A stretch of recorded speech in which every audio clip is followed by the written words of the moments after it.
மீனராசிக்காரர்கள் தான் எல்லாரும் யூடியூப்லேயே குமிஞ்சிருக்காங்கன்னு சொல்லிக்கிட்டே இருக்கிறாங்க. சரி. ஆமாம், அவ்வளோ அட்டி வாங்கிட்டு இருக்காங்க. ஏன்னா அங்கே அதுதான் அங்கே கொஞ்சம் பாருங்க. நீதிமான் அங்கே உட்காந்துருக்கிறார், சனி பகவான் அங்கே உட்காந்துருக்கிறாரு கொச்சாரப்படி. சரி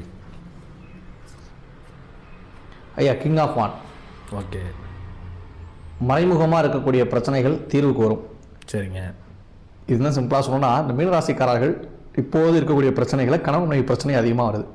சரி. மீனராசியில் கணவன் இருக்கிறாரு, மீனராசியில் மனைவி இருக்கிறாங்க, எங்களுக்கு 2 பேருக்குள்ள பிரச்சனை வந்துக்கிட்டே இருக்குது அப்படின்னு சொல்கிறவங்க இந்த வருடம் ஒரு நல்ல தீர்வாக உங்களுக்கு அமையும். சரி. உங்கள் 2 பேருக்குள்ள உள்ள பிரச்சனைகள் தீர்ந்து சுமூகமான மன வாழ்க்கை போகும். சரி. மீனராசிக்காரர்கள் எதிலும் தெளிவாக இருக்கணும். ஒரு அரசன் எப்படி முடிவெடுப்பானோ அதுபோல் சிந்தித்து செயல்பட வேண்டும். மீனராசிக்காரர்கள் நீதி தவறாதவர்களாக இருக்கணும். ஏன்னா குரு பகவானோட வீடு அது, அங்கே சனி பகவான்